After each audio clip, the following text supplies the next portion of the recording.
Hello and welcome everyone to the Ryerson University Ted Rogers School of Management International Sports Business Spotlight. My name is Chris Schufelt, Vice President at Maple Leaf Sports and Entertainment.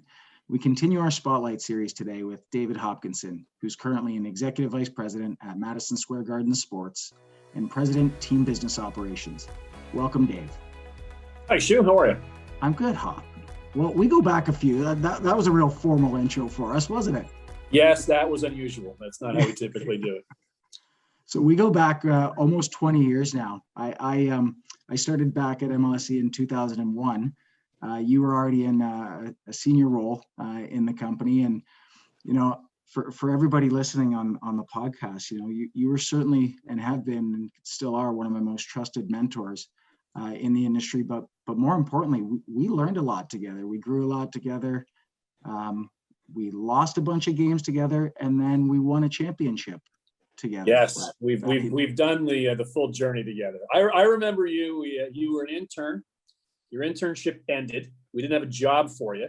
I phoned you and I said, "Look, we'll figure this out. Don't go too far."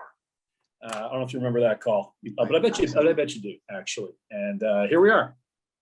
Yeah. No, I vividly remember that call because I was at Brock at the time, and back in the day when you do your internship, you go back to school. You had the best internship in the world, and you have to go back into school for a while, and it was unbelievable getting to work under your leadership. We traveled the world together, which was also fun. I hadn't done a lot of traveling, so we had a few experiences in road trips. But when you left a few years ago now, it was certainly a sad moment for a number of us at MLSE who grew up under your leadership, but a proud moment to see that you were going to Real Madrid, one of the biggest football clubs and biggest brands in the world. And then equally, when we heard you were heading over to MSG in the mecca of sports, right? It's unbelievable. So we're proud and congratulations on those successes of recent years as well. Thank you. We still miss you though. We still miss you.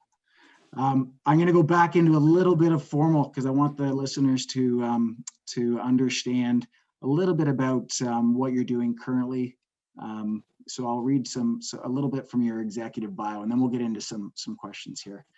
So as Executive Vice President, MSG Sports, President, Team Business Operations, Dave leads the commercial strategy for Madison Square Garden Sports Corp. In the portfolio of assets, which includes the New York Knicks, the New York Rangers, as well as the two development league teams, the Westchester Knicks of the NBA G League and the Hartford Wolfpack of the AHL, as well as esports teams, CounterLogic Gaming, as well as the Knicks Gaming and NBA 2K League franchise. Mr. Hopkinson works closely with the executive management team to set the overall strategic vision and is responsible for managing the business ops of the teams, directly overseeing the core functions of strategic planning, marketing, ticketing, in-game experience, as well as community and fan development. Dave comes to the organization with more than 25 years in the sports industry. Prior to MSG, he served as global head of partnerships for Real Madrid Football Club. And then prior to that, Dave spent over 20 years with Maple Leaf Sports and Entertainment in a variety of roles. In his last role with the company, he served as Chief Commercial Officer, responsible for all revenue generation across MLSE's portfolio of teams and all of the brands. I will be remiss to mention that Dave started his career. His first ever sports job was with the Toronto Argonauts Football Club selling tickets. And then after that was one of the inaugural employees of the Toronto Raptors, one of the initial employees. So getting into some of the questions, Dave, when you were at Real Madrid, towards the end of your tenure there, we were hit with the global pandemic that we're currently in, obviously, and COVID-19. It certainly tested everybody's leadership, and everybody that I've talked throughout this podcast has gone through it, and they found tremendous comfort in talking to lots of other leaders. This wasn't something you were going to tackle yourself as a leader in an organization. But I'm just curious, when you guys launched or when the pandemic hit in March, what happened at Real Madrid? How did you guys manage that as a leadership team and work with all your employees, partners, et cetera? Well, when Madrid was one of those regions that got hit very hard very early back in March, and the scene was really bad. We had a huge number of people, showing up at the hospital and dying before they ever saw a doctor. I mean, dying on the floors of the hospital. Not a lot of hockey in Madrid. There's only one rink, El Palacio de Hielo. And so the city turned the ice rink into a cold storage unit for bodies. Just a big morgue. So Madrid got hit very early, very hard. And, we, like everybody, were shocked. We're just shocked. Shocked about not the business initially, shocked about what was happening to a society that was collapsing. And remember, there was so much bad information, right? Masks don't work, right? This is going to be, transmitted by contact. And so you had to stay indoors. You could order food, but then you had to make sure you wiped the box down and the bag down when the delivery guy showed up for it. So there was a lot of bad information. We were all shocked. And to be totally honest with you, in March and April, we didn't do very much. There was, your first instinct in shock is you freeze. We froze. We didn't know how to deal with our partners. We didn't know how to talk to our staff. What do you say in that total absence of information? So we had a bit of a shaky start out of the gate, to be totally candid. And I even remember hearing, okay, well, again, this would have been maybe the 10th or 11th of March. Okay, well, listen, we're going to play this weekend, but there might be no fans. Do you want to go? Maybe I will go and see, that'd be unforgettable. A stadium for 80,000 and nobody in it except the players and a couple of staff. I'll go see it. And then that moved very quickly the next day to, no, you can't go, to, no, the match is canceled. And so we weren't playing at all. So business was absolutely paralyzed. Now, ultimately, we started to get around to some, better messaging as a society, better messaging as a company. And it is an incredible leadership opportunity to lead through crisis. It's awful, but it's true. Smooth seas don't make for very good sailors. And these were some pretty rough seas. What was my approach? I've got some gray hair and I've earned them all. And earned a bunch of them in the 2001 crisis, right? The aftermath of September 11th, but also the ensuing, tech bubble meltdown and a long recession, deep cuts to the economy, to society. Another instance with an event in September where we were all shocked and our sense of safety in the world had been destroyed. We picked ourselves up and got going after 2001, didn't we? And in 2008, and the subprime mortgage meltdown,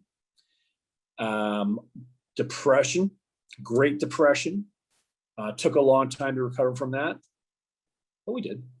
And this crisis is different, but has a lot of the same hallmarks. Global in nature, deep economic damage, but we'll get through this too. And we're already getting through it. Some of the things you and I were talking about right before we started recording the podcast, but climbing vaccination rates, 10% reopening to fans in New York, going to 30% May 19th, et cetera, et cetera. We're climbing out of it, but we'll get through it. We'll have to take some good lessons from this, because I'll tell you what, there'll be another crisis as well. And I don't know when it will be, but I plan on working for a fair bit longer. And that means I got at least one more crisis in me. How are the leagues? How is La Liga to operate in that time? In North America, the leagues, they were really strong. They yeah. And, yeah.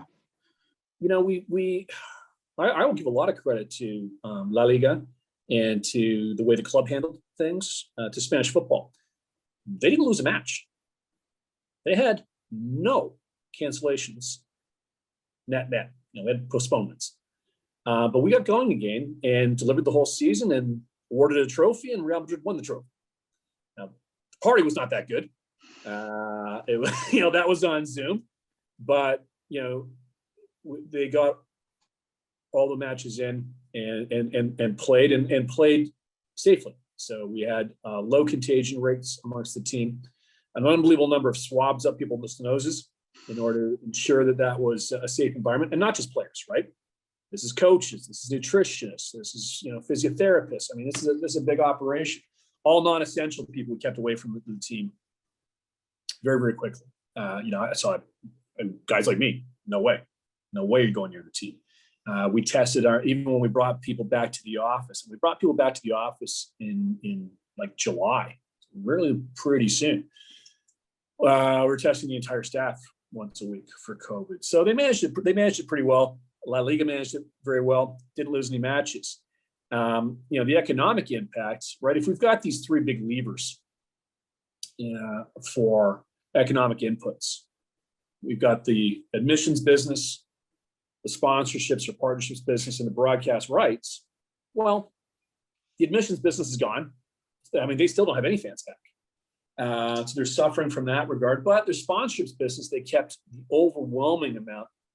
There were very, very, very few credits because all the matches got played. And of course, the same was true on the broadcast rights side. So, Real Madrid is an unbelievably well-run organization.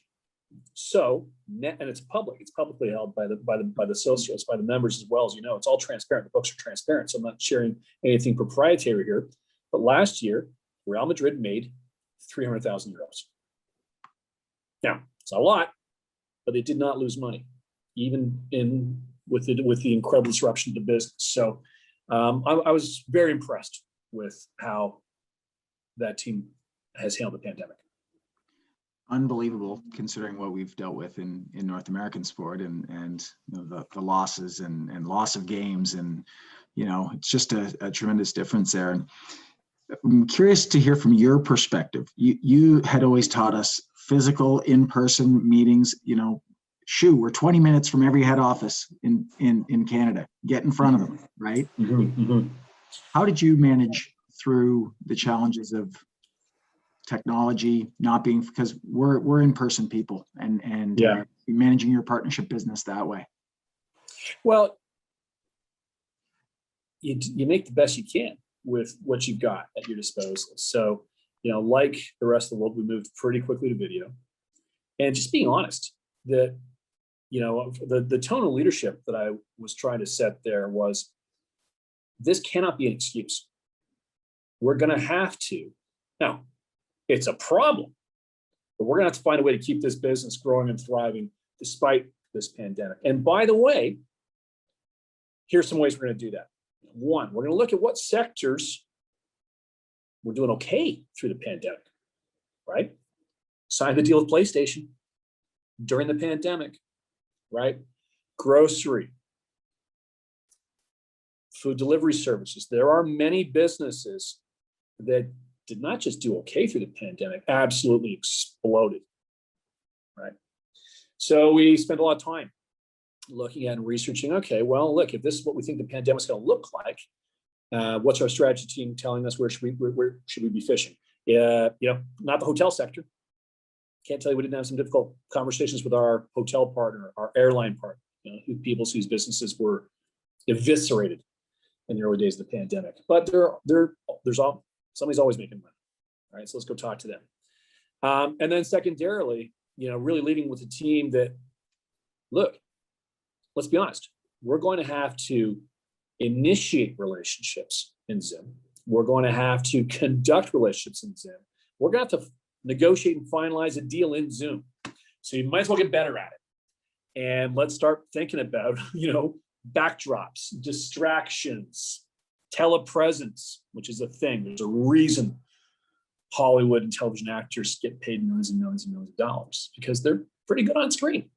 And it's a learnable skill. So, should we all be trying to get a little bit better at it? And we spent some time on that and brought consultants in, and what can we be doing? So again, every opportunity is a learning opportunity. And some of the real challenges that we've been presented with have been excellent learning opportunities for me personally, and as well as for the club.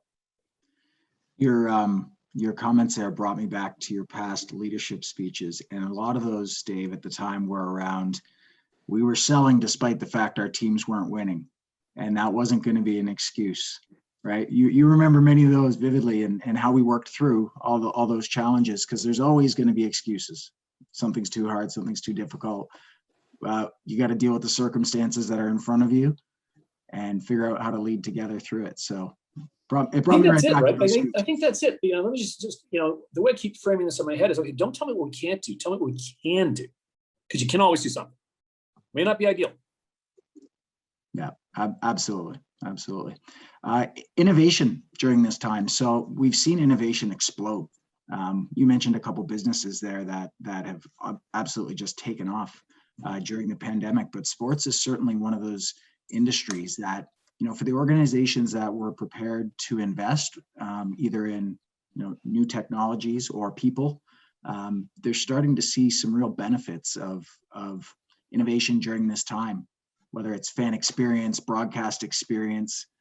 There's a whole new world out there. I'm curious to hear during this time at Real Madrid, did this kickstart some of the programs that maybe you were thinking about a few years down the road? That's certainly what we've seen at our company and many sports organizations around the world. Yeah, I think maybe it falls right up after, well, what can we do? The business at Real Madrid, is so intimately linked to the scale of the operation. I think in your introductory remarks, you said, this is one of the biggest clubs in the world. I would say it's the biggest club in the world. Certainly if you use a currency like, let's say, social media followers, where Real Madrid would be ranked number one globally, with I can't remember what number they're using now, 340 million around the world. These are big numbers. And it's a real pleasure to be engaged with, you've got a China office, and you've got to, you're up early in the morning talking to Asia, and maybe talking to Saudi Arabia or the Emirates, during the middle of your day, and then staying up talking to New York or San Francisco in the evening, right? I think we did a pretty good job of trying to figure out how to start to commercialize that opportunity. Launched a Facebook subscription service during the pandemic. Redid our retail deal. In fact, an American company, Legends, is now doing Real Madrid's e-commerce retail platform globally. So, I don't think we thought, oh, now that there's a pandemic, we better go create this new thing. But I do think there were some projects that were coming along that, because we were essentially forced to concentrate on them, they were catalyzed and maybe accelerated. And then taking that over to your new role, I think you're only 8 months in at MSG. Just curious how you've experienced so far innovation and the thought about what's next. It's funny. It's funny. I think innovation can be kind of big and small, right? I'll tell you about small. I wasn't very good at Zoom a year and a half ago. I didn't do very many Zoom calls. You're right. My preference is to do things face to face, but for some reason I did phone or in person, but not a lot of Zoom or video chat. If I think about a season ticket holder meet and greet, you do those, we do those, right? Why would we not include a Zoom audience in the future for people that are not in the marketplace and just get more scale? Why did that not occur to me, prior to a pandemic? And so is that innovation? I don't know. It sounds like a pretty good idea. I'm not sure how innovative it is. And then I do think there's things coming into our business. Geez, if I go back 8 months ago, I'd never heard of an NFT. And now maybe less time, maybe January. Now we're talking about NFTs every single day, and with the impact that could have on our business. So I think things are going to continue to go fast. I think there will never be a absence of the need to innovate and to get creative, but I think those will be big and small. What is, speaking of NFTs, what's your opinion? Have you bought your first digital memorabilia? I haven't. I'm fascinated by it. Yeah. I'm not a memorabilia person. So let's start there. I don't have a basement full of autographed jerseys or something. But if I think through the lens of someone who is in that space, I see why it makes sense. That's an industry where unfortunately there's a lot of fraud and a lot of crap. And the ability to authenticate, this is literally one of a kind, or one of 500, or that your limited series is really a limited series. I think it's really, really powerful. I think it's could it be a bubble? Maybe it's in a bubble. It could be one of those things that hits real hard, fades, but then slowly rebuilds. So I'm very curious about it. We're starting to see blockchain just come into the business, right? And I think it's really important to teach. And the last thing I'm as a technologist, but I think I'm more excited about the impact of blockchain on the business than necessarily the NFT application of blockchain. I think that blockchain has a really incredible opportunity to help us rethink the ticket business, not just authentication, right? Because we're still in a business where we've got fraud and fraudulent tickets and stolen tickets, et cetera, but to be able to track the transaction, authenticate the user, see what happens to a ticket once it goes into the marketplace, I think will be unbelievably attractive for the property owners.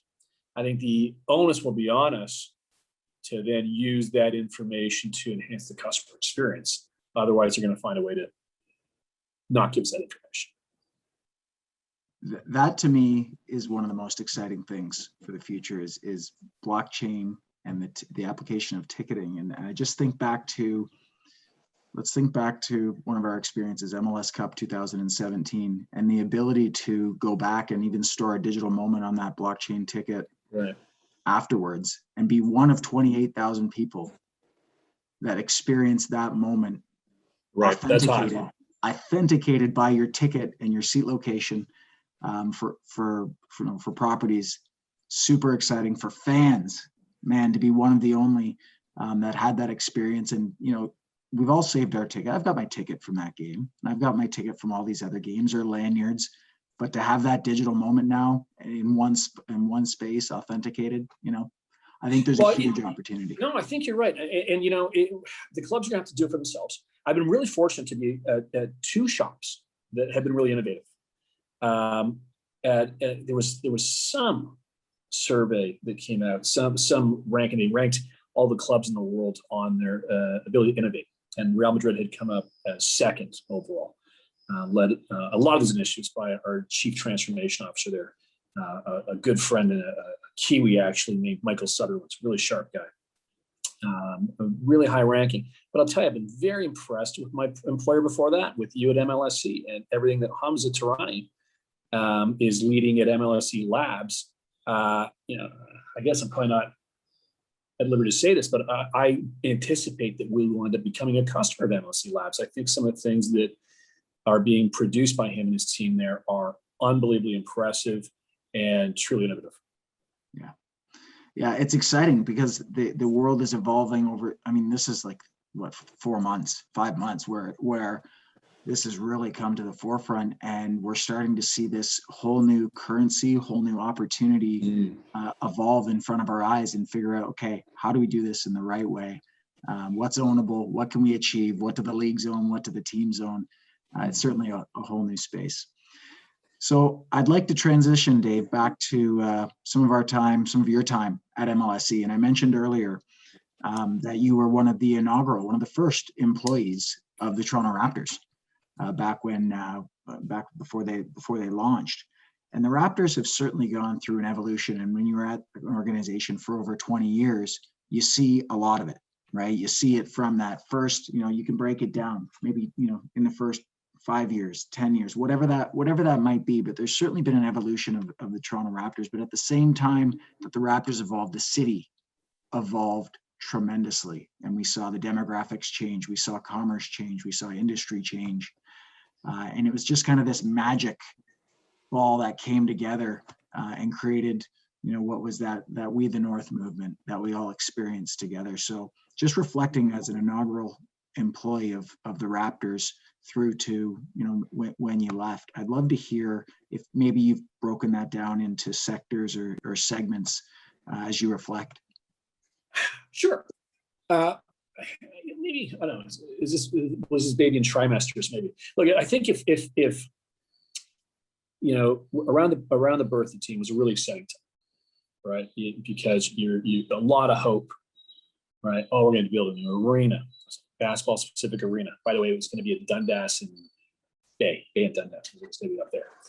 And we're going to be at war with the Maple Leafs, but we're going to win this war because we're hustling our ass off, and I don't think we used the word innovative at the time, but we had so much ambition, right? And started out really well. You know, drafted Damon Stoudemire. He was Rookie of the Year. Set a expansion record, or set a record for wins by an expansion team. I think it was 21. Not very many, but still pretty good for an expansion. There was a lot of enthusiasm. That cooled off pretty quickly. You know, second year was okay. Third year was pretty bad, to be honest with you. You know, we were nowhere on the stadium. That had been really delayed, probably the arena that had been really delayed. The team was going backwards, 16-66. Damon left, forced to trade. Isaiah left. You know, it was a mess, right? So we had enthusiasm, we had momentum, and then we squandered it. And to be honest with you, it is reminiscent of some of the same mistakes we made years later with Toronto FC, where we started real hot and then bumped our heads, right? So I think that is such an interesting pivot from, okay, you've got this energy and enthusiasm being, new with something, and then how do you sustain that is actually very, very hard. And when I think back to, look, we're in the pro sports business, right? Wins and losses really matter. They matter in this business. I don't care how good a marketer you think you are. They matter. And when the Raptors were lost in the woods competitively, when TFC was lost in the woods competitively, it's really hard. It's really hard. It's really hard. I think you really got to get the product right. And that was a really important lesson. And I think ultimately, each of those clubs, teams, got the formula right and became champions actually really close in time to one another, right? 2017 and 2019. Yep. And hey, listen, I can't tell you, I hope the Maple Leafs will do it. Even if the Rangers are in the playoffs. Can I say it? Maybe I can say it. Now that the Rangers have been eliminated from playoff contention, sure, it's my second favorite team, the Toronto Maple Leafs. Sure, I'd love to see it for my friends. And I hope Shaney pulls it off. You know, what's clear to me is how much the right leaders in the right place, how much that matters in order to get team performance. And it's not just the coach. It's the right leader. It's people like Tim Wojcicki. It's people like Shaney. It's people like Brendan Shannon. It's people like Masai. Right? Some people like Bill Manning, who went ahead and figured out how to organize this business in a way that will support championships. I can't not mention Tim Bezbatchenko, who has won a game now in Columbus, right? So, and everything he did for Toronto FC. So a lot of those people lead back to Tim Wojcicki, who put the right people in the right chairs and let them do their jobs.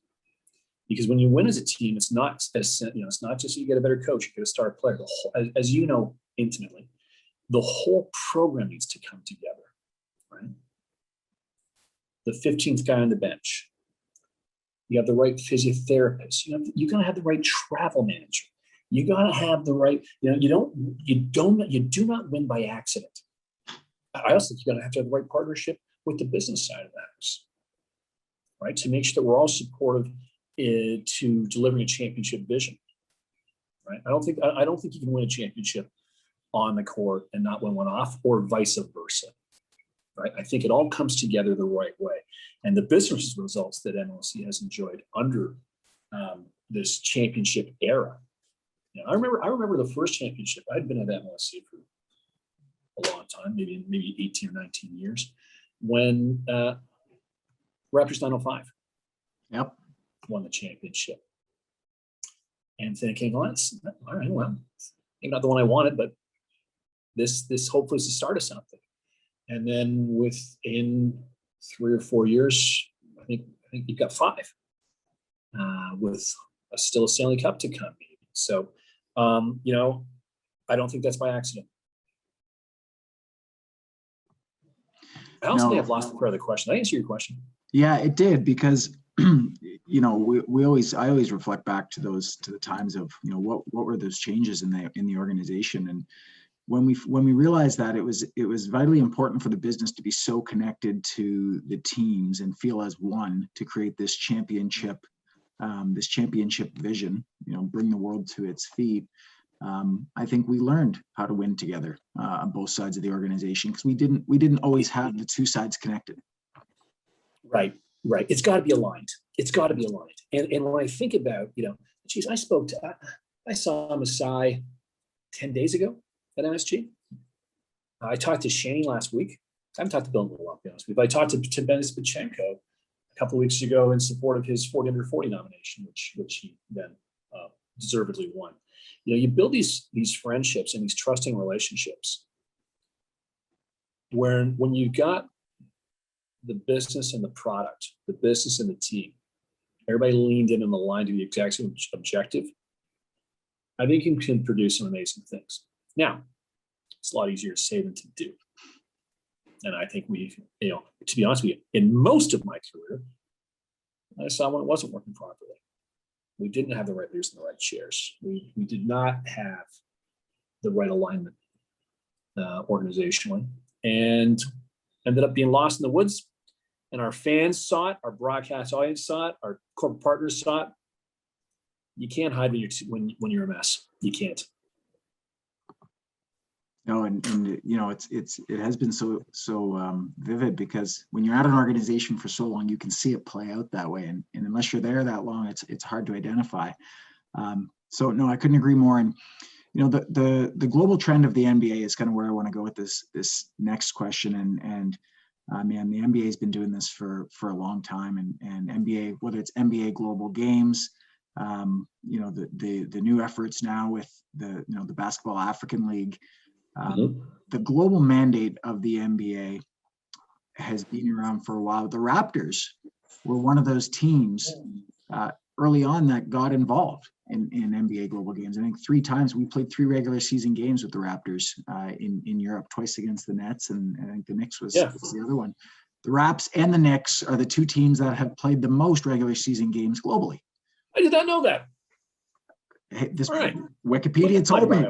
Okay, it's got to be true. It's got to be true. But the reality is both the organizations have this mandate or thought about being a global brand as well. And I'd just like to hear some insight from your standpoint, either, you know, from an MSG perspective or from your time at Maple Leaf Sports. Why is it important, you know, for us to give away a home game or go down and play these games in Europe, for example? Because we got to grow. You know, I went on all both those trips with the Raptors to London. I think you guys were in Tokyo last year. Like I think it's terrific the way that the Raptors have supported the global growth of the game, not just by, you know, airing games there, but by putting boots on the ground and bringing the athletes and the teams there. It's wonderful. I'm delighted that the Knicks have see it the same way. And I think our opportunity for the Knicks globally is incredible. You know, as I think about what the Knicks opportunity is globally, to me, this is not that hard. Football is the world's most popular game, but basketball is second. New York is a city and a really a brand, an impression in people's minds everywhere around the world. And the New York Knicks have the opportunity to represent that city in the world's most popular game everywhere around the world. Okay, well, we should you know, do everything we can to grow our brand and exploit that opportunity commercially. And that's really a duty to do so. I think the NBA is incredibly well positioned to succeed. You know, with football being the most popular game in the world, but it's fragmented, right? You know, everything. Mexican League, Chinese Super League, right? MLS, EPL, League La Liga, Bundesliga, et cetera, right? So it's you know, I can't tell you who the most popular league in the world is. EPL was the EPL, but okay. To be candid with you, I was a little nervous about the concept of a Super League. Okay, well that would be pretty popular, I think. didn't read the room very well, but could challenge the NBA. You know, what's clear on basketball is that there really is only one leader from a league perspective, with all due respect to other leagues, you know, like your league that Real Madrid basketball plays in.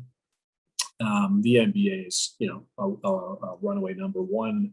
And I think we've just got to find a way to continue to grow that opportunity outside of North America, because it's a big planet, and having, you know, 30 teams all here in North America, to me, seems imbalanced. Yeah, but it didn't come overnight, and it wasn't without a massive investment. You know, I look back and you know, one of the follow-up questions is what Messiah has done with Basketball Without Borders and then Giants of Africa. It doesn't all come without an investment.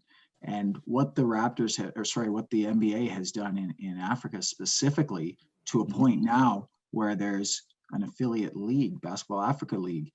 But that's not because they just decided, okay, we can play basketball here and there's some talent. And this is years and years and years of investment and effort in a continent.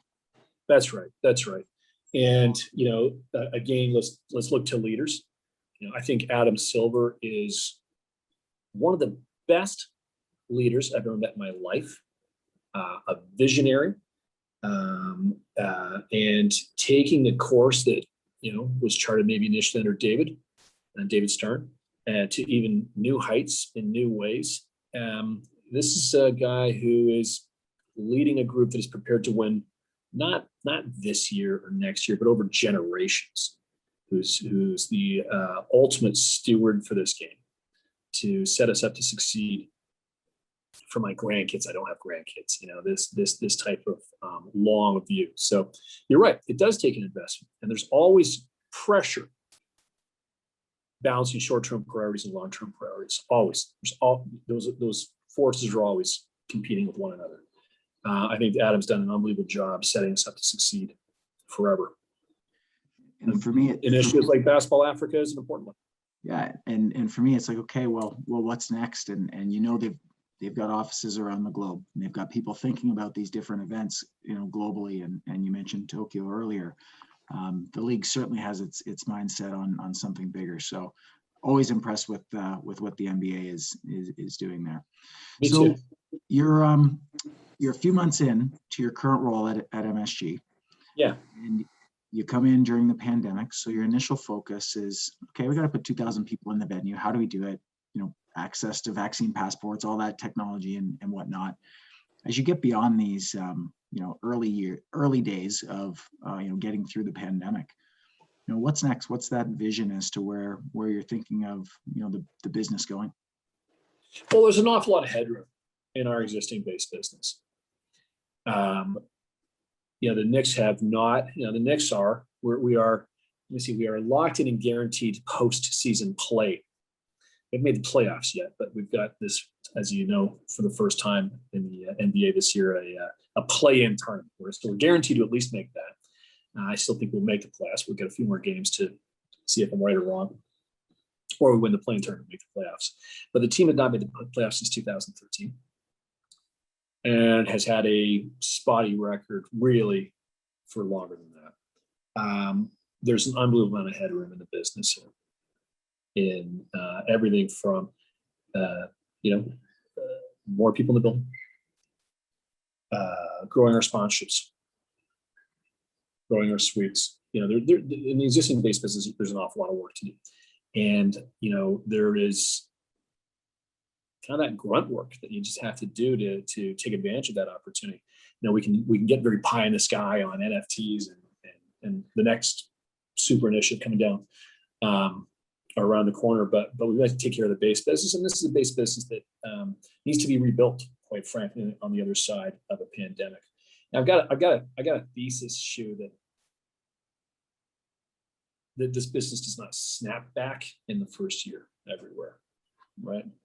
If you look at New York, I don't think we'll see the same number of tourists in the marketplace that we have previously seen. It's not good for our business. Will they come back? Yeah, international, domestic tourists will come back to New York, but I'm not sure that'll be in calendar 21.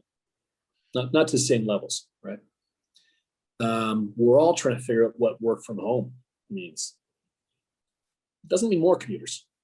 You know, we can debate what the reduction is in those office towers, but no one's going to say, you know, we're going to see more people in the office than ever. No one's thinking that, right? That kind of hurts, right? When you know, I think coming to a game after work is sort of one of those rituals that has been really disrupted in our society. You know, we've trained people over the last pick a period of time, 15, 16 months. You don't need to come into the city. Stay at home in your sweatpants. Happy hour starts at 4. And by the way, stay away from people. They're scary. You could die. Okay. So I think we've got a fair bit of rebuild to do here to demonstrate that we can operate this business safely, which we are.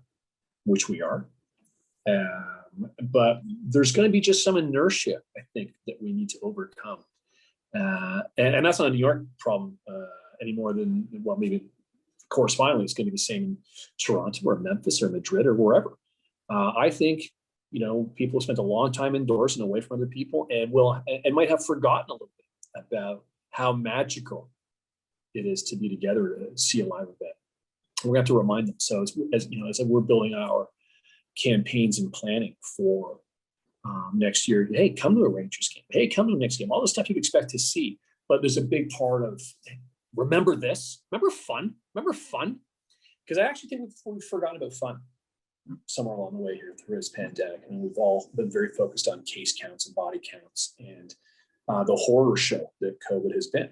And I think that somewhere along the way, it's been inappropriate to talk about fun. I'm getting close to ready to start talking about having fun again, because what we do in our societies matter. These businesses matter. They bring communities together. And I'm looking forward to the time when we are all congregating together again, having fun safely. You know, I liked your piece there, Dave, earlier on organic growth, because we all talk a lot about innovation, what's next, but I'll vividly remember the exercises that we went through that said, okay, if we invest in our current partners and our current season seed holders and just focus on making sure they renew and then make sure that the renewal is X amount more, we're going to have to not hustle as much on that new biz, and we can drive our business that much forward. And just think, if the teams make the playoffs, then that growth is just here. So like the oftentimes we talk so much about innovation, what's next, what's new, when that base biz, if you can just squeeze 5, 6, 7, 10% out of that, tremendous opportunity and the focus on that. So, you know, you're still saying those similar things, which makes tons of sense. Consistent, or don't have any new ideas, but I do think, like, look, we've got to get it right with our customer. I still think there's an awful lot of growth in our industry to do that. We don't have the depth of knowledge of our customers that your airline does, that Amazon does. And we've also got changing expectations from our customers, that they expect us to know them that well, since they're spending, in some cases, thousands of dollars with us on an annual basis. And they want us to show them that we love them. We got to figure out how to not just say that, but show that. That's hard. It's going to be a lot of work for our industry. Yep. So I want to have one more question about back to Super League, and then I'm gonna close with some questions around leadership and for some of the students that might be listening to this as well. But European Super League was this fascinating concept, and there's so many arguments on both sides of the ledger there, of bringing together the top 12 European clubs in the world, soccer clubs in the world, to compete in a league. Not just a once a year tournament, but an actual league, compete during the week, and then on the weekends go back to playing in your domestic leagues, if you will. A lot of uproar, a lot of challenges with that, but it was led by Real Madrid and the leadership group at the club. So I'm just curious to hear your perspective, and if were you involved in any of that and modeling, et cetera? I'm fascinated to understand how that all came about and those 12 powerhouse clubs coming together like that. Was I involved? Let me tell you, there's a saying that success has 1,000 fathers, but failure is an orphan. So I had nothing to do with it. Never thought of it. Never heard of it. I learned it on Twitter at the same time you did. Look, I think Florentino Perez, who's the president of Real Madrid, has a view that football needs to change. And by the way, I think he's right. And Florentino's concern in a member-owned club, right, where the socios, the partners, own the club. There's 92,000 of them. And these socios, they're not billionaires, okay? They are waiters, taxi drivers, teachers. Okay? They own that club. The only way they can grow is the only way they can continue to compete is on the revenue they're generating as a club. They are not ever going to be subsidized by Russian petrodollars, American billionaires. Okay, so I think Florentino's looking around, seeing Russian money come into the system, American money come into the system, Qatari money come into the system, et cetera, and is worried because, look, let's be honest. So Man City is advanced to the Champions League final. Weren't they supposed to be banned from this for FFP, for financial fair play violations? Now they're 50-50 shot at winning it. So, does football need to change to keep the sport fair? I understand that argument. Is Super League the solution to solving that challenge? Maybe not. And certainly the market said it's not. And one of the reasons the market said it's not is because it's not fair. And was it 15? I think it was 15 permanent members of Super League, and the rest being relegated, being able to get go in and out through promotion and relegation. That's the part that upset so many Europeans. That permanent nature of the seats occupied by Real Madrid and Man U and Juventus, et cetera, offended their notions of fairness. Right? Real Madrid could be relegated from La Liga. They could be kicked down. Man U could too. Is it a long way to go? Yeah, but it could happen. And that's fair, is what the supporters think. That's fair. It's the nature of sport. And what they saw in Superliga was something that was structured to not be fair from that point of view. So it's interesting. You asked the question, wow, that was a good idea. Yeah, I don't know. This could be. I'm not sure we've heard. We've certainly heard the end of this iteration. Without structural change to the system, I'm not sure we have heard the end of this idea. Yeah. Listen, global football, it's fragmented, it's broken. I agree there needs to be some changes. But what amazed me of the whole thing was the power of the people, the voices, the fans, in the days after the announcement, and how quickly it dissolved. So it just goes to show, like you said, those socios, those 92,000 owners of the club, and the power that they have. When leagues form here in North America, that the leagues are they're the strength, and it's not the same. So that was fascinating, all to see it evolve. Last question here, Dave. So as we wrap up the session here, you've had a tremendous career in the sports industry. You've got a ways to go still, and you've had those successes along the way. But what has rooted you? What are those areas that you would say, or you could pass on to students or people entering into the industry? That what are your guiding principles that have done you so well throughout this time? And did you have someone that coached you along the way that helped you understand these things? Yes, a bunch of people. Nobody. I don't think anybody succeeds alone. And I like to think that I've been a good student of the people that I've had in front of me in the organization, around me in the organization, sometimes below me hierarchically in the organization, that I can learn from.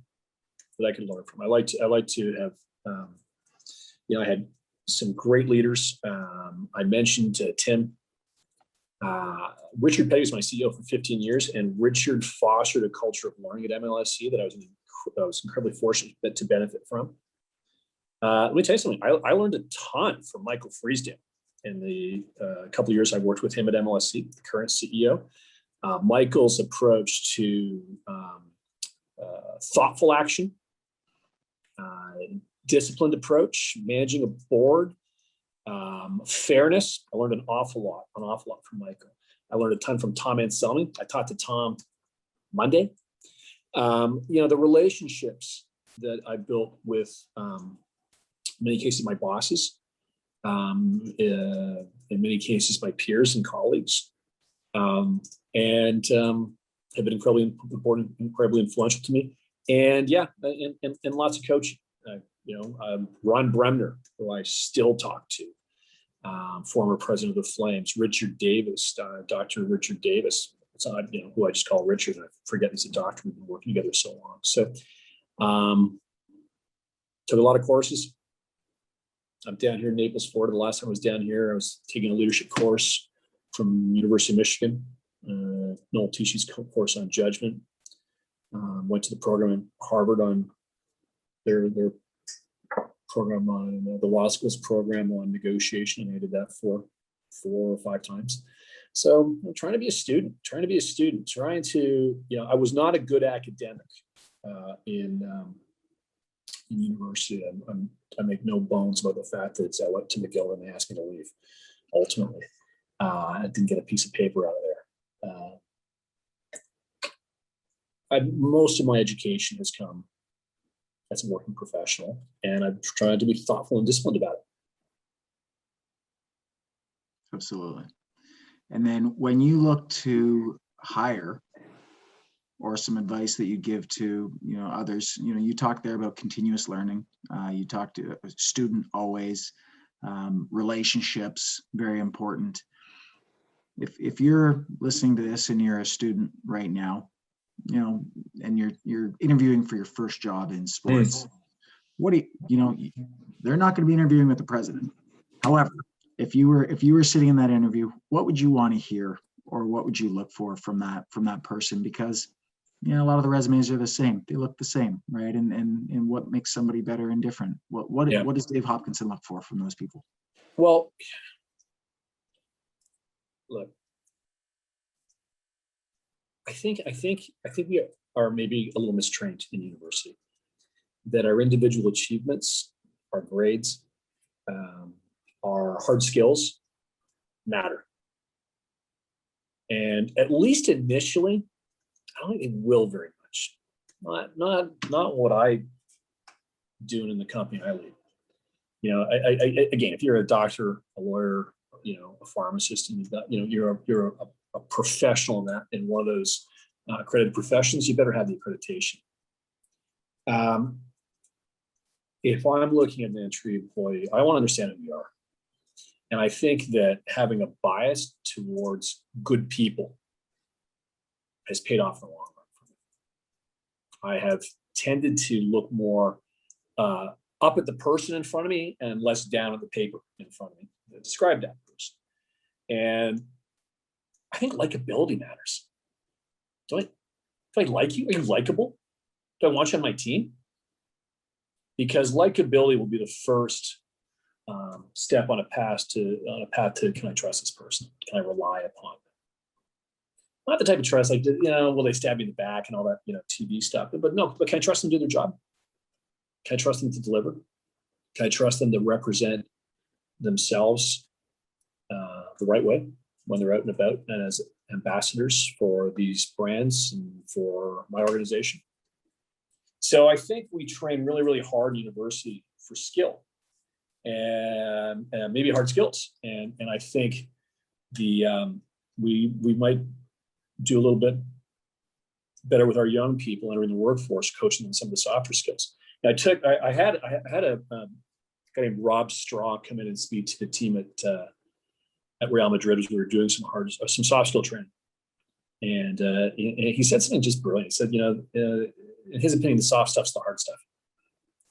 Well, that's pretty good. I'm gonna write that down as I see you writing it down right now. He just said it so eloquently. To me, I think the soft skills really, really, really, really matter, and will only matter more in our industry as things get more and more automated. As machines can do more, we're going to have to find a way to differentiate ourselves through our ability to connect with people, as opposed to do something that somebody in the lab right now is trying to figure out how to get a machine to replace you with. Yeah, I like that. The soft stuff's the hard stuff. Yeah. We used to use a term a lot. Does that person get it? Right? Oh, they get it. They understand it. It encapsulates all of this. But we were on the same page, and our team was on the same page. We're like, that person gets it. She gets it. He gets it. Right? So same things.